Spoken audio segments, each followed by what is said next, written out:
Assalamu alaikum, family. Peace be unto you. Welcome to the Sajdah channel. This is Sajdah's Monday morning motivation. We got a few things we're going to talk about today.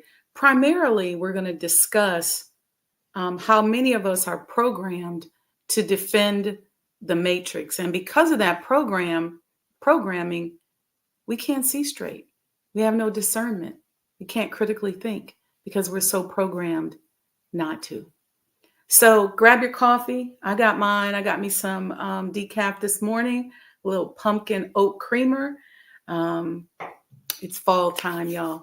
And we'll be right back in a couple of minutes. Don't go anywhere.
O Allah, guide me among those whom Thou hast guided aright, and preserve me among those whom Thou hast preserved, and befriend me among those whom Thou hast befriended.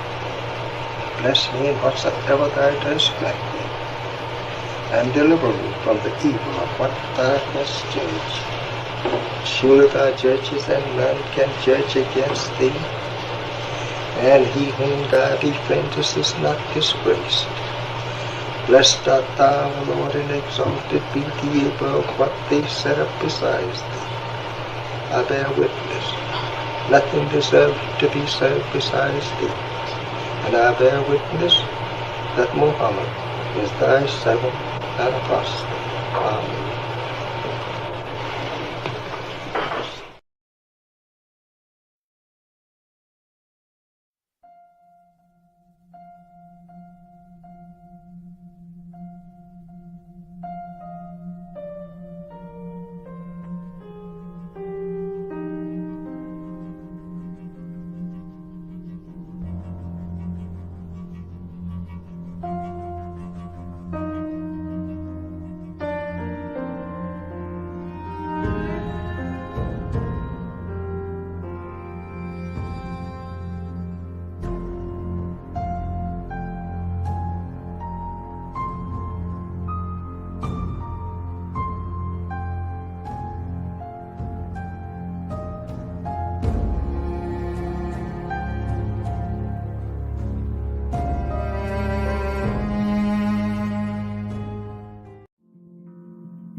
Assalamu alaikum, family. Peace be unto you. Welcome to the Sajdah channel. How is everyone doing this morning? Ooh, y'all woke up Monday morning popping in this chat, huh? Okay. I see you. Listen, yes, Mom, it is New Month Monday. Welcome, everyone. I'm excited. I'm excited not only about the new month, I'm excited about life, and I'm excited to be living in the midst of this cosmic shift that is relieving us from the burdens of things that have weighed down our family, our parents, and our ancestors for years. So I'm excited to be living in this day and time. You know, when we talk about the fall of America, the fall of the dollar, I think sometimes we isolate that and don't think about it as a major part of a cosmic shift that is happening. Okay. I don't know if we think about that. Not sure. But we should. Things are changing. Things are being exposed. If there's going to be a shift in power, a shift in spiritual recognition, then there has to be the shedding away or the burning off of existing systems, processes, and mindsets that have been crippling us and hurting us for hundreds of years. And part of this shift that's happening that sometimes we don't put the whole picture together, and I want to attempt to do that today. Many of us are struggling with discernment. We don't know what to think. We don't know what to think about the election. We don't know what to think about all these arrests and murders in the community. We just don't know. And so we're confused, a lot of us, because we're really, in essence, in the middle of a shift. And that shift includes deprogramming ourselves, okay, on a collective basis. For many of us in the Nation of Islam, we've been working on this deprogramming for a very long time, okay? So if, for myself, I came into the Nation of Islam in 1990, I understood the power of a name. I understood to drop my slave master's name. And a lot of people, they are so proud and attached to these names, but it's not your name. Okay. It's a name that was assigned to us during slavery to represent who owned us and where we lived and whatever other. It's like an imprint or a brand.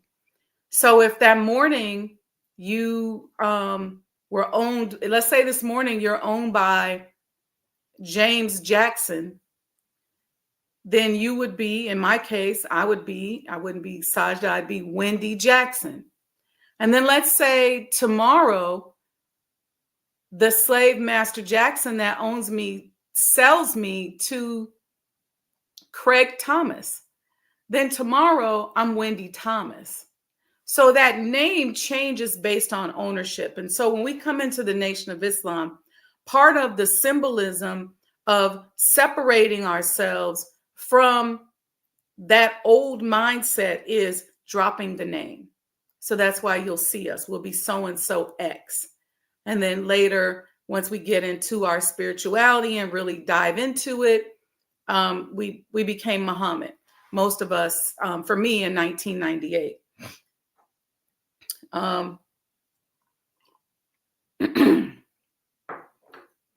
And so the name Muhammad represents the spiritual journey, not only the religion, but it represents the original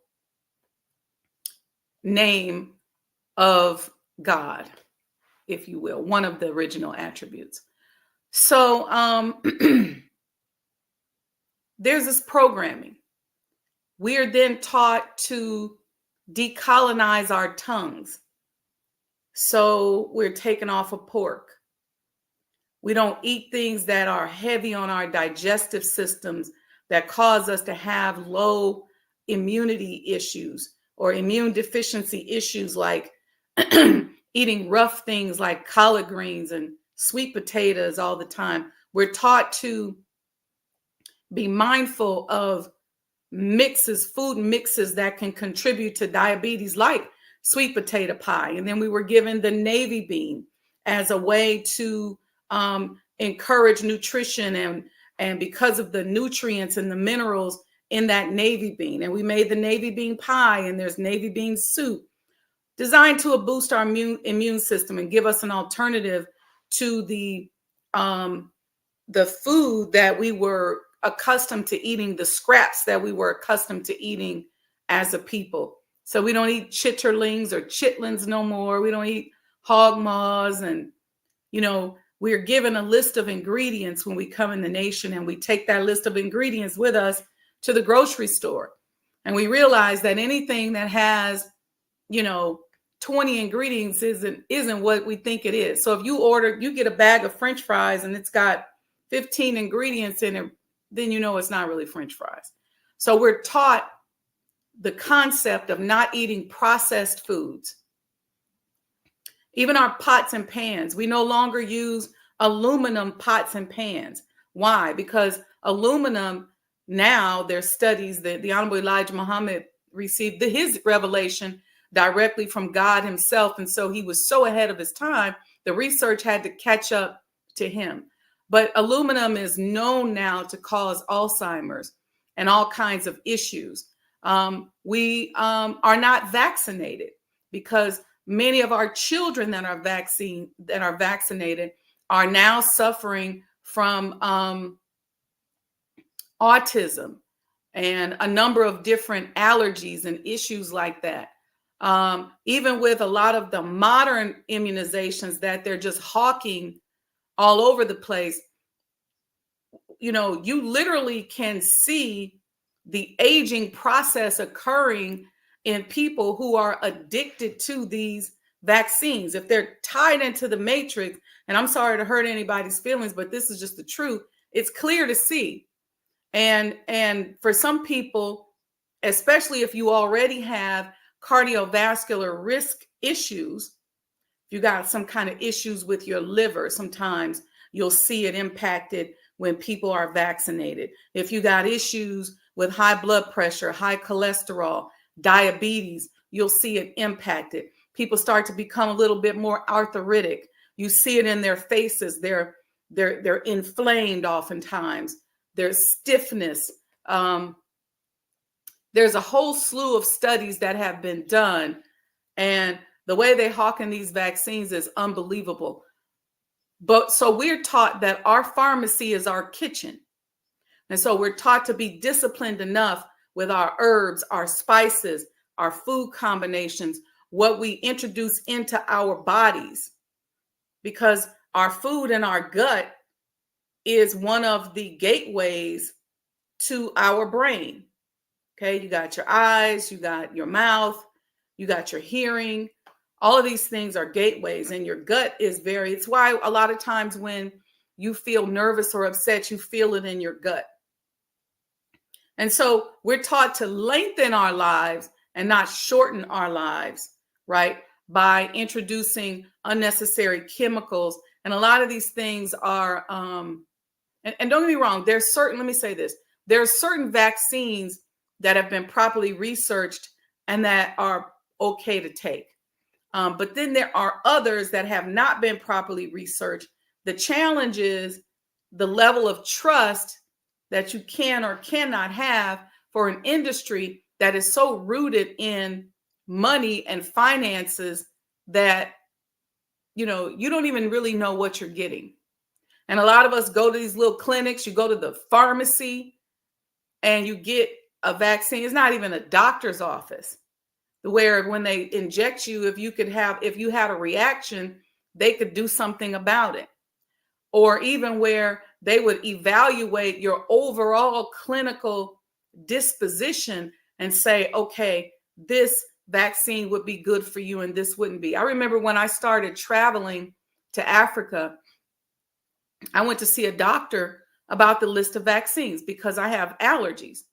And she gave me a full physical and said, okay, this one's good for you. This one's not good for you. I said, look, here's some of the alternatives that I'm taking. She eliminated about half of the list because of her clinical evaluation of me, knowing that they would be risk factors to me with allergies.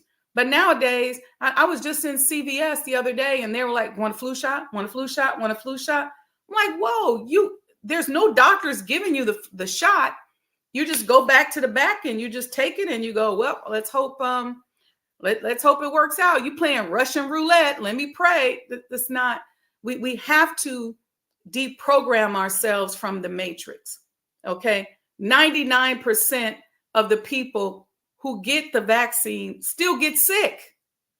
And then they say, well, it probably wasn't as bad as it would have been. You don't know that. You really don't know that. So, and this is not a vaccine conversation, but this is about being programmed by the matrix and how we have been taught against this programming for many years. And we've been practicing it, and it takes time. And so a lot of us right now, we're looking at the election, we're talking about vaccines, we're doing all this stuff. We're going, I'm confused. I don't know what to do. And most of us are making the choice based upon our programming.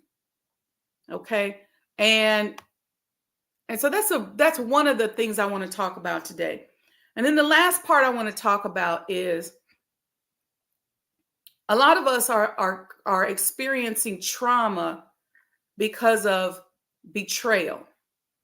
And I want to talk about how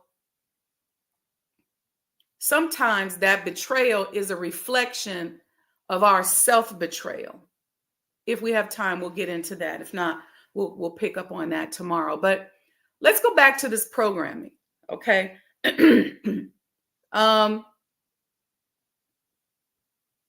Depending on a lot of times when we were born, how we've been institutionalized will impact our programming. And there's programming that we were subjected to, especially if we grew up during the era of the Industrial Revolution. And I'm going to show a video that gives you the top 10 facts about the Industrial Revolution. And I want to talk about that and how that has impacted our educational system and how it's impacted our everyday decisions, how it's impacted our ability to discern or not discern, how it's impacted our inability in many cases to do for self. Because we came through this Industrial Revolution where a lot of us think these companies are God.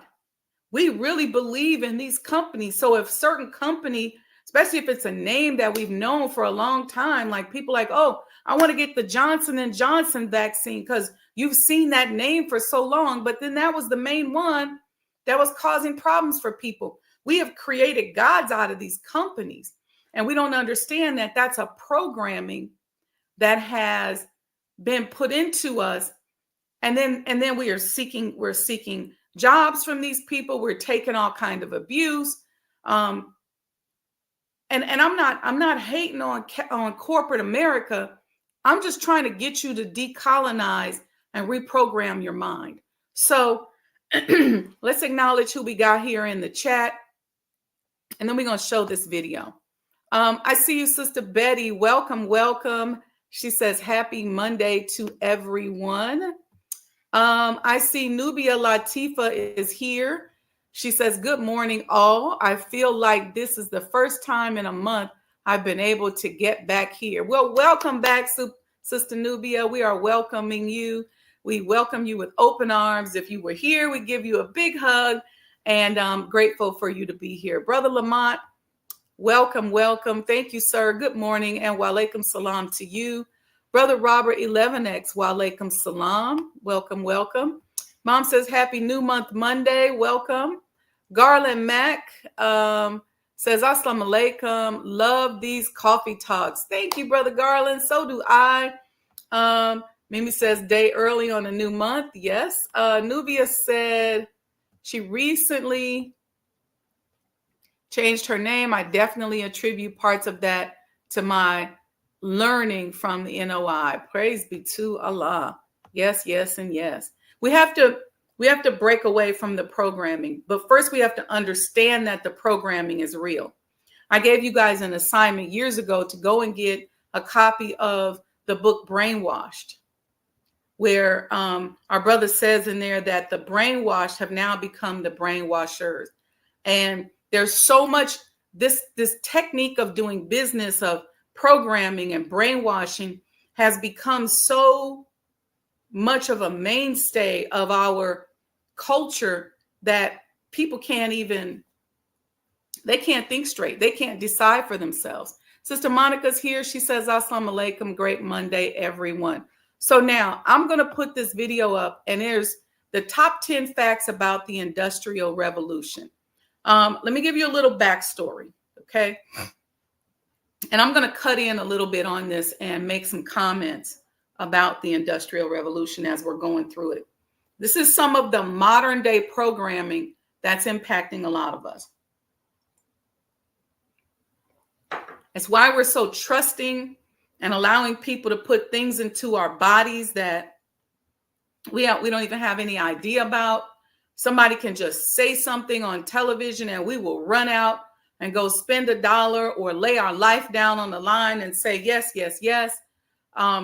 A lot of it has to do with the massive PR campaigning that occurred during the Industrial Revolution. Now, let's paint the picture here. The beginning aspects of capitalism and how the U.S. economy was built was based on free labor. Okay, so the businesses went to Africa, kidnapped people, brought them here, took everything away from them and made them work for free for 400 years. Okay, the first ship arrived here in the United States, according to the Honorable Elijah Muhammad, in the year 1555. Okay, and then slavery was so-called abolished in 1865. So there was free labor.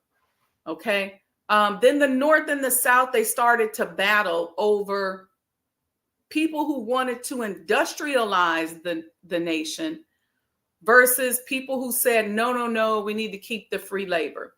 Civil War happened.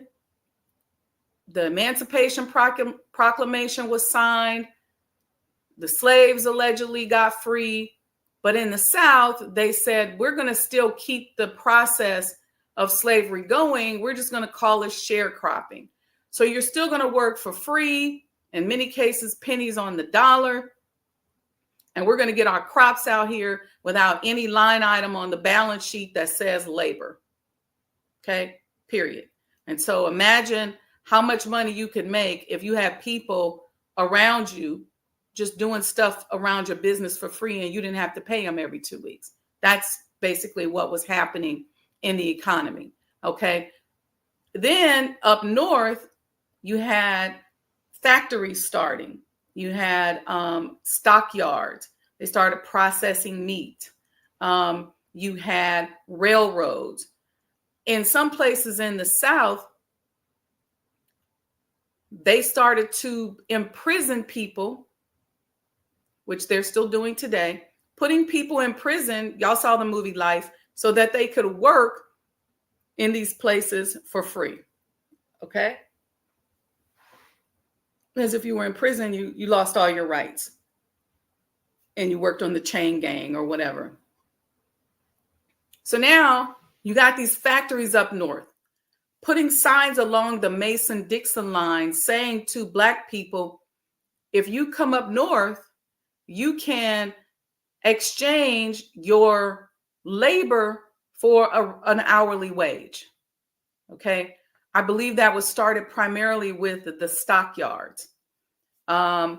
In a lot of the industries like the railroad, we weren't allowed to work on them because it was reserved for other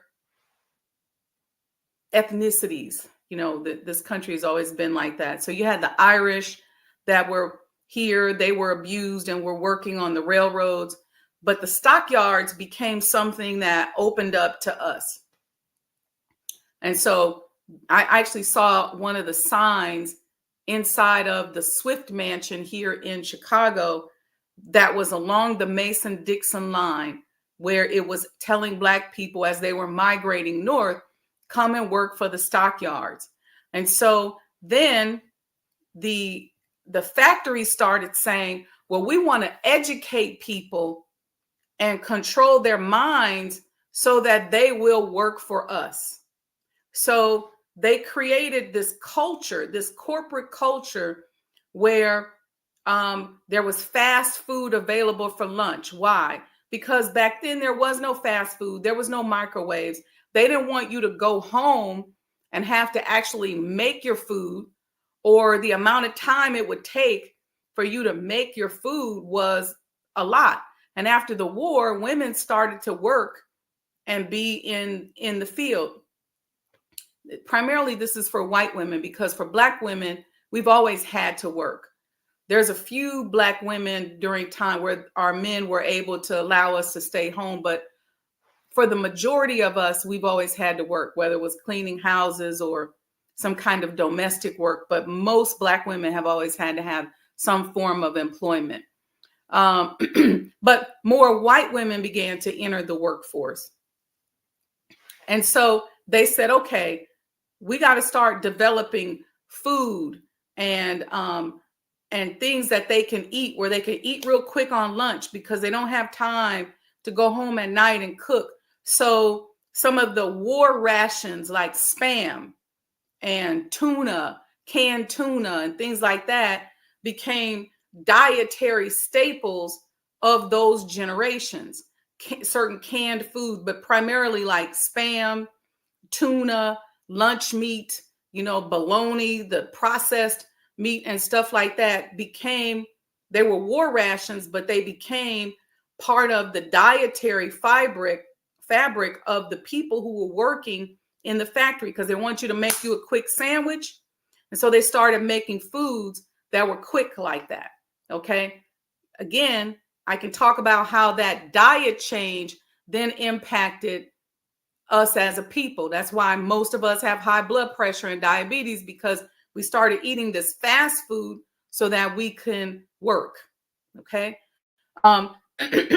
So then there was this programming that took place, and people were so happy to have these jobs. And they made it like it was such a big thing. They created this program called benefits. People were so happy that they almost started to worship these jobs.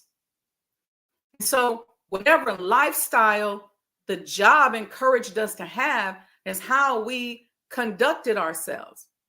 So however they told us we needed to look, whatever we needed to wear, how we needed to act, that was the corporate way, and that's how people conducted themselves. Okay, so I'm going to show you this Industrial Revolution fact video so that you can kind of see the trajectory of programming and why we don't see it. Let me go one more point before I show this. Not only was the programming happening with the parents at work, but the programming was happening in the school systems, because the idea, especially in a lot of these large industrial areas, was that you would graduate from high school, like in Detroit and Motor City, and you go straight from high school into the factories. So there wasn't a big push on college. Later, when there became a bigger push on college, then the idea was you go to college and then you go working right into corporate America, not to open your own business or anything like that, but right into corporate America. So when you were taking people from high school and putting them right into industry, you had already programmed them. The bell ringing, So we have a bell that rings in the morning when it's time to go to class, a bell that tells you when it's time to change class, a bell when school is over, announcements over the intercom. This was all part of how the factory functioned. When the bell rang, it was time for a break. When the bell rang, it was time to change on the line or whatever. But this bell ringing concept, they got us programmed to that as children. So we started changing classes. We had a few minutes in between class, so we got the breaks. They got us used to it. Okay. The classes that we were taking were not classes that were designed to help us do for self, but they were classes that allowed us to get a job. So people were like, well, if you take typing, you'll always get a job. If you take this class, you'll always have a job. So we would take these classes and then we'd see the ad in the paper and we go, oh, I already know how to do that. So I can go do that. I can go apply for this job. And they would hire you. And the better grades you got, meaning that you did a better job at checking the box based on the system that was created, meant that you could go into the corporate world and be a manager. So a lot of students went from high school and college into management trainee programs. Okay. So all of this is programming from the Industrial Revolution. Everything that we're doing is all about, in many cases, an offshoot, I should say, of the Industrial Revolution. This is why we can't think straight. Then you have candidates, and the companies would back the candidate that was most friendly to their business. And so then the propaganda around that was created. And so they would do all these subtle things to make us more endearing to a particular candidate. And then they give us time off work to go vote because they know more than likely you're voting for the candidate that supported them. All right, so here we go.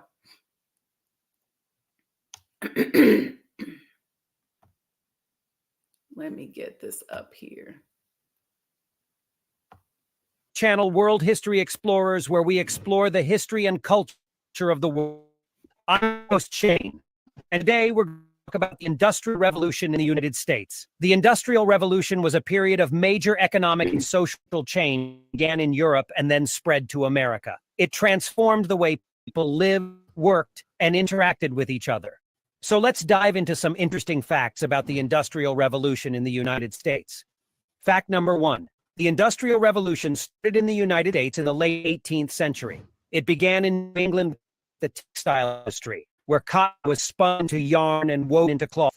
This innovation led to the growth of factories, and it was the first step toward industrialization. Fact number 2. One of the most significant inventions of the Industrial Revolution was the steam engine. It was invented by James Watt in the late 1700s, and it powered many machines in factories. It also revolutionized transportation with the development of steam-powered locomotives and steamships. Fact number 3.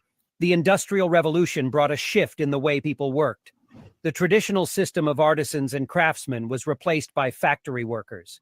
The workers, many of whom were women and children, worked long hours under difficult conditions. Fact number...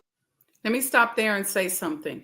When you start talking about how we interacted one another was dictated and programmed in us by the Industrial Revolution. This is what also happened. You know how we live for the weekend? We can't wait till Friday. And then some of us hate Mondays.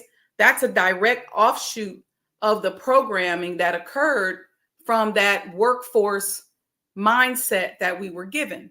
Okay. So on the weekend, Friday night, we partying, we got songs, just got paid, we kicking it. We don't want to go back to work on a Monday because we didn't have such a good time on the weekend because we've been away from work. So we start interacting with each other more on the weekends. We started living in certain neighborhoods and started moving around because so here's the thing. A lot of us lived in housing projects or in neighborhoods that were near the factory where our grandparents lived.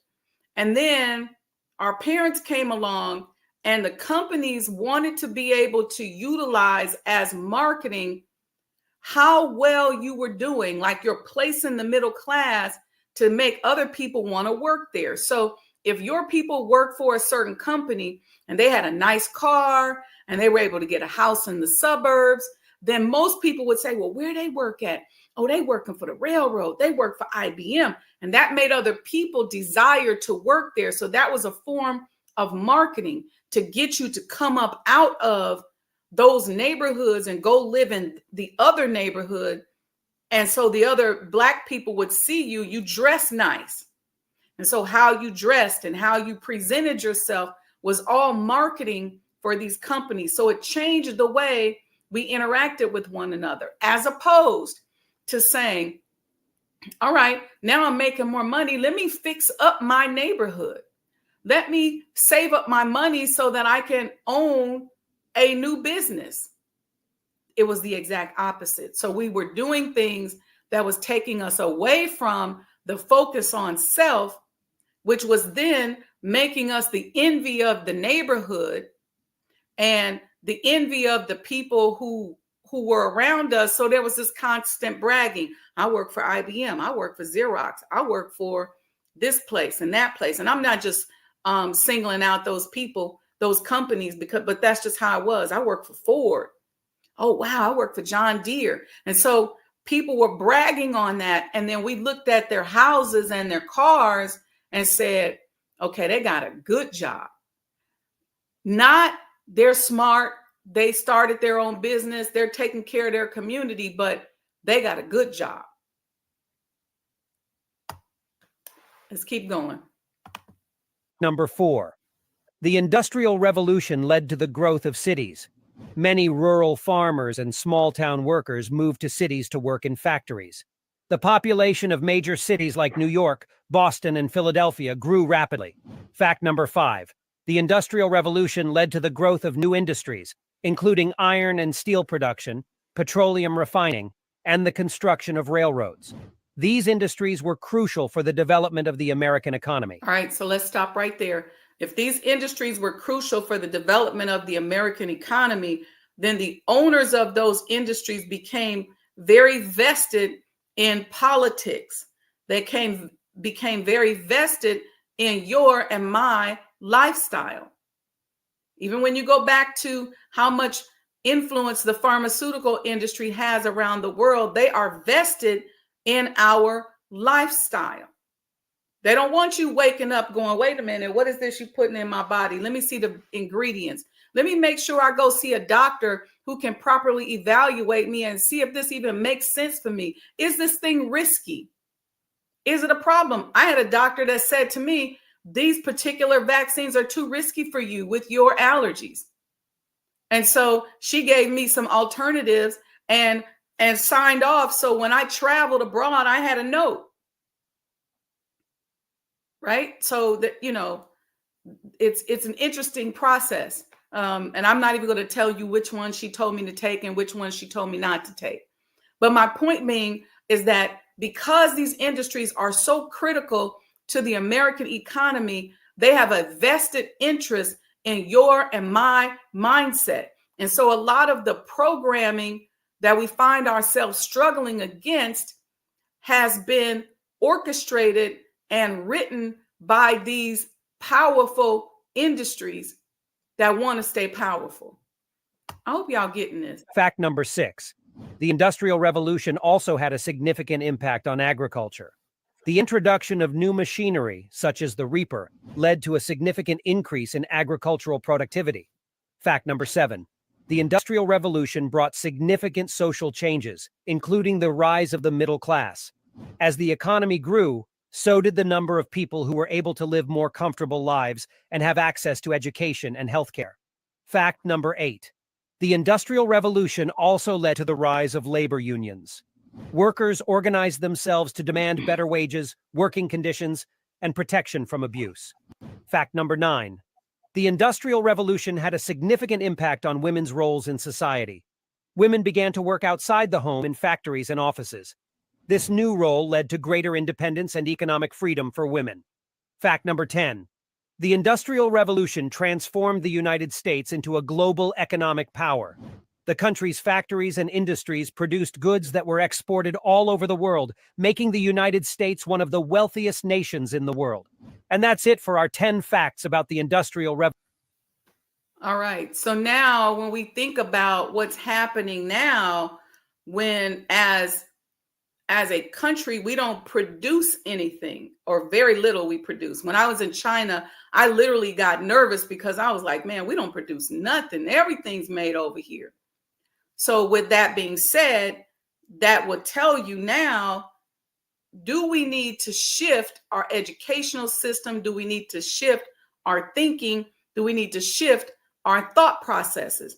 There's so many downstream behavioral traits and trauma that have come as a result of this type of programming. Why is it trauma? Because a lot of us have bought into the behaviors and the mindsets, but we have not gotten out of it what we thought we were going to get out of it. We just buying into something just because we think we should buy into it. Some of us got a retirement. We go, okay, I'm retired. But could you have retired if you did for self? Probably. Could you have retired better if you did for self? Probably. Many of us are retiring on pennies. Pennies on the dollar after years of working in industry, in corporate America. And so we're confused because we live our lives to party. Now we say we've been so programmed to get free and party Friday and Saturday night that when we retire, we just want to party. And we're not thinking about giving back to the youth. We're not thinking about now, oh, here's my opportunity to do for self. Here's my opportunity to enrich my family. A lot of us aren't thinking about that because we've been so programmed to get free and go party. It's real talk. And so this programming also impacts how we interact with each other, in that because we gave up so much of ourselves, our choices, our rights, our mindset, our creativity, our authenticity, we gave it up to this industry or these industries. We gave up so much of that, and those muscles now have atrophied. When we're interacting in our relationships with one another, it's even very difficult for us now that healing has become all the craze for us to even heal. You know why? Because we've been programmed to not take responsibility for ourselves. We've been negotiated out of our position as gods. And so we don't even think about how we represent ourselves and how the way in which we represent ourselves impacts how people respond to us. And when people respond to us in a certain way, we get upset because it may not be the way that we want them to respond to us, but it's the way that their programming is causing them to respond to our programming. So we're not functioning as gods. We're still functioning as little slaves. So what do you do in the corporate world? Something happens to you and you go and you write a program or you write a system. Something happens on the line. Something happens in the process. Something doesn't work. So we go back and we now rewrite the program. We rewrite the policies and procedures based upon the fact that XYZ happened on the line. Guess what we're doing now? We do it in our lives. So instead of us going, how did I contribute to this behavior or to this situation? We say, I'm going to write a new rule. So we have this rule-based way in which we live our lives. Something happens, we create a rule. Something happens, we create a rule. So you see us worrying and searching. Every time we see something on television, we're sitting there worrying and searching to figure out how do we create a rule around ourselves to prevent that from happening to us. That's backwards thinking, y'all. We have to be thinking as gods, and we have to go into the situation, controlling our environment, understanding how our vibration influences the situation. And instead of saying, let me create a whole rule, going, okay, I was vibrating a little low there. Because what you're doing is you setting off stuff, but you don't want to take responsibility for it. So it's this corporate mentality. And if you were a good student, you probably practice this really well. And if you're in a situation and somebody betrays you, somebody hurts you, somebody does something to you that you don't want or you don't think they should be doing, you immediately go into, all right, what's the rule? What's the rule that I can create? Okay, just like I'm the factory manager, what's the rule that I can create to prevent this employee from cutting up or to punish them from cutting up? As opposed to, how did the conditions of the work environment contribute to the behavior that was experienced? Same thing in your life. How did the conditions that you presented based on how you represented yourself, how did the conditions that you created based upon how you represented yourself dictate how this person treated you? See, it's all this matrix thinking. And so even now, when we're looking at the election, we're trying to figure it out within the context of the matrix. We're not thinking about, most of us can't even list out 10 things that we would want a candidate to do for us. We can't think about it. Or we haven't even tried. I would challenge you. Write out 10 things that are important to you, and then pick the candidates, federal, state, and local. I'm not just talking about the national election. All of them. Pick the candidates that support those 10 issues, or at least most of those 10 issues, or maybe just one of those 10 issues that are important to you. When's the last time you did that? All right. Police brutality is important to me. Small businesses are important to me. Economic development in our community is important to me. Whatever they are, whatever's important to you. A lot of people use terms like, and when you hear the language, let me say this. We did a show a couple of weeks ago where we talked about DEI being destroyed by lawsuits, right? This is a nod towards the dismantling of workforce development. Because what these people are saying is, don't develop no workforce for them. That's discriminating against us. So that's a challenge against the old school workforce development. What are we doing for people who are incarcerated, especially with the massive number of people in our country that are incarcerated, many of them falsely, many of them with excessive sentencings, many of them with issues not being addressed of mental health, whether their family didn't address it, whether the institution didn't address it.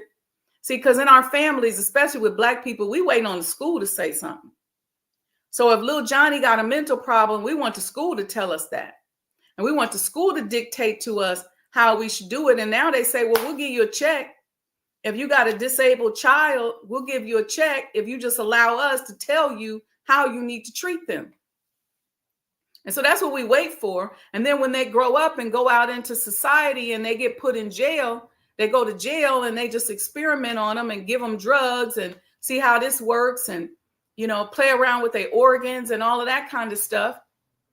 And we don't say anything. And then they come back out and they come back to the community. We don't know what to do because we never took ownership of it. So that's important. I think the government should help us with that. There needs to be funding. That's an important issue to me. But just make a list. For me, I look strictly at what the Muslims want and believe. It's on the back of the Final Call newspaper. I believe that program needs to be presented to Congress. And I look to see how every candidate supports what's on the back of that, what's on that program, the Muslim program. That's important to me. Are we going to be supported in doing for self? Are you going to leave us alone so that we can open our businesses and introduce much needed goods and services into our community? Or are you going to support price gouging and antitrust laws that you have in place that you don't want to enforce? Don't get me started on that. Point being is, it's the programming, and we have to decolonize ourselves. We have to decolonize ourselves in every single way. We have to decolonize our tongue meaning what we put into our mouth, what we say out of our mouth. We have to decolonize our eyes, how we see things, our level of discernment.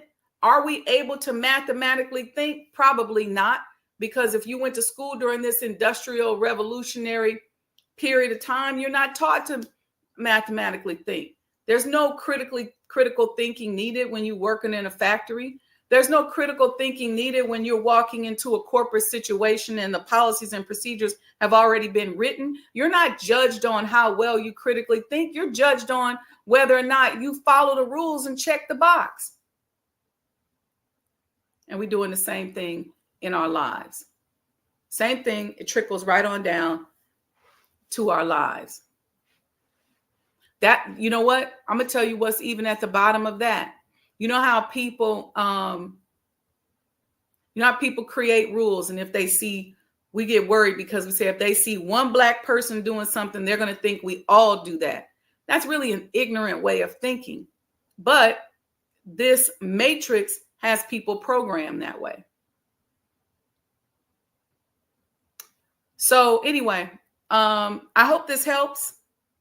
Hope this helps us today. Let me see your feedback. I see some of you all have commented a lot about retirement, controlling, all of that. Yes, yes, and yes. Take time today to work on your mental programming. Take time today. Work on your mental programming. Decolonize yourself. Take yourself out of the matrix.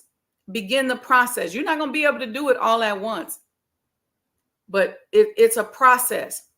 And if the program of the teachings of the Honorable Elijah Muhammad is already laid out for us, start first with your diet. Just start with your diet. Just because you see a restaurant pop up in the hood, that don't mean it's okay to go there and eat. Sister Nubia said, what was the Brainwash book? It's called Brainwash. It's called Brainwashed. What else was I going to tell you guys? Yeah, the restaurants. Don't just think that just because the restaurant pops up, it's okay to eat. Just because they say it's chicken don't mean it's chicken. You should be researching. You should be paying attention. You got to be very mindful about what you're putting into your body. So start there. Don't let people inject things into your body and you don't even know what it is. And then it's not even a person. They ain't even got a 4-year degree. It's a person working in a pharmacy with a 9-month certificate. They couldn't do anything if you had a reaction right there on the floor. We got to start taking more responsibility for ourselves. There's no spook God out here that's going to take care of us. Okay? It's like if you violate certain laws, even if you pray to God, you're still going to be affected by the law. Now, he might get you out of it, but if you go up on top of this building and decide you're going to jump, the law of gravity is still going to impact you. Now, you might pray and maybe instead of breaking both hips, you might just break one. But yeah, that's not, think about laws are still there for a reason. So yes, get Tom Burrell's book, Brainwashed. The book is called Brainwashed, written by Tom Burrell. Okay, family, Nana Kosei Ventures, welcome, welcome. I see you in the chat. Thank you, thank you. There's coffee talks that we did. Go back and check out DecaFest. Did you all see that the Sajdah Oud brand has started? I gave out some samples yesterday, and people were Saturday, and people were really, really, really excited about it. So I'm excited about it as well. So go back, check out the DecaFest. I think that was a really great series. I'm working on turning it into a book, so you guys will be able to see it. If you enjoy this content, go out, send a donation, a support via Cash App. I am going to give, I keep telling y'all because I'm getting ready to make this big announcement for Sajdah House. We got some things happening, but get your Ouds. We got some t-shirts coming out. The retail portion is going to be open to help with some of the cash flow because as you all know, this is a very expensive undertaking, and we look like, inshallah, we will be done by the end of the year. So we need your continued support. If you want to sponsor, send me an email, sajdahhouse@gmail.com. And I'm going to start showing you guys some videos of some of the work that we're doing. You'll be able to see that, inshallah, starting next week. All right. Peace and blessings, family. May Allah bless each and every one of you. I'm wishing each of you more love, more goodness than you've ever experienced or imagined. Oh, shout out to the University of Illinois Department of Religion. I was blessed to host them Saturday. We took them to Mas Mariam. They toured the National Center campus. They got a chance to see the rehearsal for the classical concert that our students were putting on. And then they came to the Honorable Elijah Muhammad House Museum. They enjoyed some bean pie and some bean pie ice cream. Y'all know we got the Sajdah ice cream, courtesy of Brother Yahya and Sister Nataki at Sean Michelle's homemade ice cream. It was delightful. We had a great time. We learned a lot. We created some friendships and some bonds. And that's what this is all about, right? Let's get up out this matrix and realize that we oftentimes have more in common than not. All right. Peace and blessings, family. Love you all very much.